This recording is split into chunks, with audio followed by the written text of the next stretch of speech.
has like a similar. Okay, it is 6 a.m. We are packing up to finally take our trip to China. Yeah, this is probably the most unprepared we have felt for a trip in a long time, but hopefully everything goes well. We aren't feeling super great, but hoping it's just like a fatigue tiredness thing because we haven't been sleeping that much this week. But yeah, exciting. We're off to Beijing. Send off before I go to the lawless. How are you feeling? A bit under the weather, but excited for the trip. We bought this super cute luggage. Oh, so cute from Takeshimaya sale. It was like 60% off. Is this new? I don't think it's new, but it's not.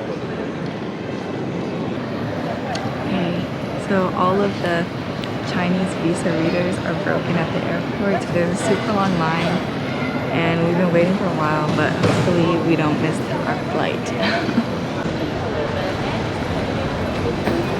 Okay, we made it through. I think a lot of people were probably delayed, so they delayed boarding. We're only starting to board now, half an hour after our original boarding time. So yeah, it all worked out in the end.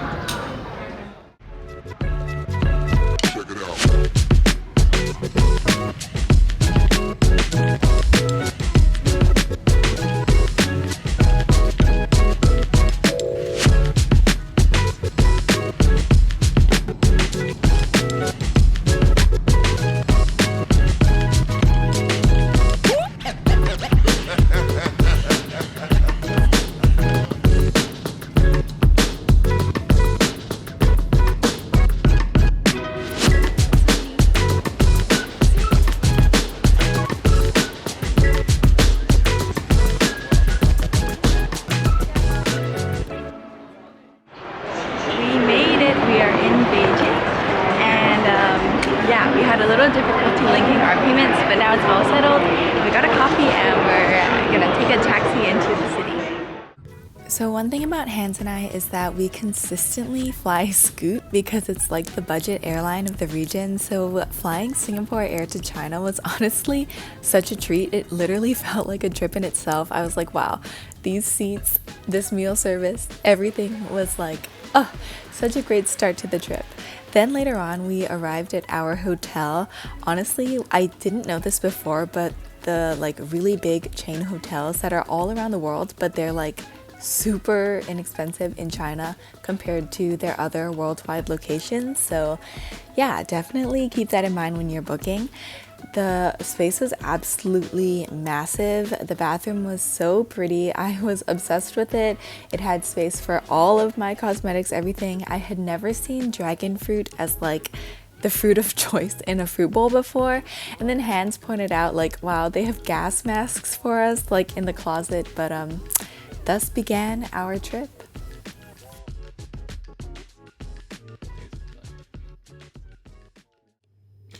Okay, so we just checked into our hotel. We're staying at the St. Regis in Beijing, basically because it's probably the cheapest St. Regis we'll ever find. So we took full advantage of the Amex points and the travel benefits. And yeah, we're here. Everything is super, super nice. They have like butlers that basically follow you around and hold your luggage, which is slightly uncomfortable, but maybe we just have to adapt to that mentality. No, but yeah, it was a long ride in. What else? Traffic is pretty bad here actually. It reminds me a lot of Vegas, first impression wise, because a lot of things on the map seem close, but it's actually quite far. Yeah. But weather's really nice. Very clean city too, at least what we've seen. Hans thinks it's a lot better than what he remembers. Yeah. I've never been here before, so it's all good to me. Okay, we are ready and we're gonna head out to dinner. One of Hans's friends from college now lives in Beijing, so we're gonna meet up with him for some Peking Duck. Yeah. And yeah. Too underdressed compared to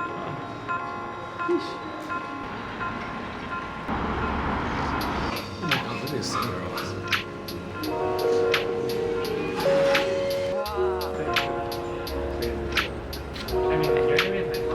Everything is so cute here. But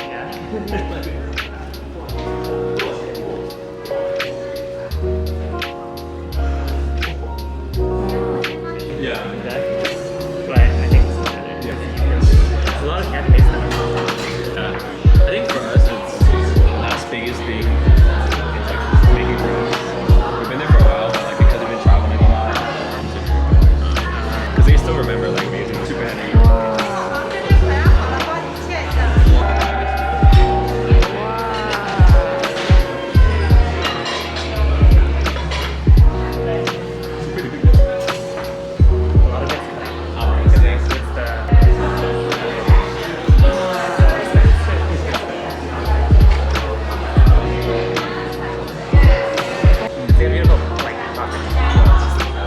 Their website is also very alluring.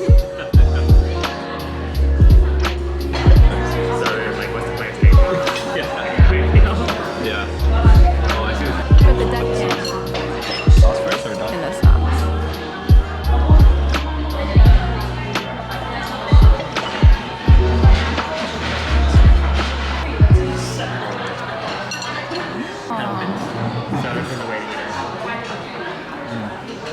And I'm Duolingoing every day. 3 other consultants in the company, but it's pretty small in general. One is Bill. Yeah, it was interesting. So after dinner, we decided to go out and walk a bit to explore the nightlife in Beijing. We first headed to Wangfujing, which is a really popular shopping district. The entire street is pedestrianized, which I thought was really, really cool because you could feel safe just walking around. It really brought about a sense of community. You could see people on dates, you could see old people, families. It was so cool. We decided to explore and see all of the really cute shops that line the streets. This one was bear themed and everything was so adorable. I just wanted to buy it all. But after this, we decided to, instead of walk, take the subway just to experience like a new mode of transportation. What I thought was really interesting about the subway is that the cards that you're given, you only hold on to them while you're on the subway. So as you'll see here, once you're done with your ride, you reinsert it and it recollects your card as you exit the station. I'd never seen anything like this before, but it was really, really cool. Next, we headed to the hutongs. Our friend that showed us around is really into the hutong culture here in Beijing. It's sort of like a cool juxtaposition between the modernizing advancements that China's going through while also trying to preserve that traditional old element. A lot of the hutongs now have some of these, like, or at least the more popular ones, have almost like a street night market type of vibe. They have a lot of really cool shops. We noticed that white rabbit candy was really like had a strong presence everywhere that we went. We were always seeing like these white rabbit candy shops. Hans and our friend Alex decided to get some ice cream, and I have to say it really tasted good. The stores had a lot of unique flavors that I'd never seen outside of China, including this corn flavor. I feel like everywhere we go, corn keeps popping back up, but it's a really interesting and unique thing to explore. They also had these huge fries and these massive like pork belly strips. I was like floored. They were huge. I don't think that you could like accurately tell how big they were, but I was just, completely blown away. After wandering around, we spent a little more time exploring the area, and then we decided to go bar hopping. What is super, super cool is that these bars just like appear out of nowhere. You're walking down like these shady, dark streets, and there are like these super lively, vibey bars just like tucked away, and I feel like you kind of like, if you know, you know, that type of vibe. And first we went to Nina, which was this Italian bar. They had amazing spritzes. We got a little tipsy, and then we decided to go to like completely different vibe tiki bar. This one was absolutely wild. I feel like I was transported to like some weird like culty hippie commune. The people that were there definitely seemed like the type of people that would go to a tiki bar. It was weird but so much fun. They had these huge like bowl cocktails. They were super, super strong and were literally on fire. We got so drunk. It was so much fun. And then, yeah, on to the next.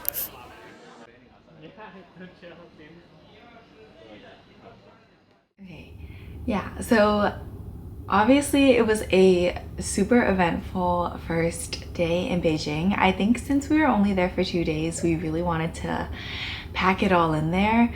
And we didn't arrive in the morning, so we only had like a half day to begin with. So at night after we ate dinner and we went bar hopping and did honestly, like, we did the most. We decided to go to a club. So we went to a club called 1/3, and it's like in a popular clubbing district in Beijing. Our friend took us there, and what was really interesting is that he said when he went previously, they were totally fine with foreigners. In fact, they were like, let's get all these foreigners to spend a ton of money at our club. But this time around, like, we're not sure if something happened, like maybe foreigners were getting kind of like rowdy or they had bad experiences. But when we went, they were like, absolutely no foreigners, we are not letting you in. And how you get in basically is you show your identification card, or, you know, if you're a foreigner, like, you have to show your passport. And so they were like, no foreign passports, absolutely not. It sucks to say, but like, I think a lot of Asia, including China, is definitely still like very racist. Part of that is how you look physically. So I guess for Hans and I, like, Hans, obviously he is Chinese, so he presents as Chinese, and I think a lot of people, even in Singapore, a lot of people have been like really surprised that I'm not from Singapore or that I'm not Chinese. So because our friend had like an in at the club previously and he had been before, and you know, we were kind of talking to these two promoters, and obviously the promoters really want us to like get in because they get a cut, or they get money, or they get, you know, like boosted as promoters. But like, they were really scared. Like, we went up to the front and the security guard was like, no, like, no foreigners, no foreigners. And then the two promoters were like they pulled us off to the side, and then they were like, what do we do, what do we do? And they were talking to each other in Chinese, and they were like, I'm scared. But eventually they worked up the courage, I guess, and they like had us go to another security guard, or like a new security guard came up, and then they were like, okay, go, go, go, go, go.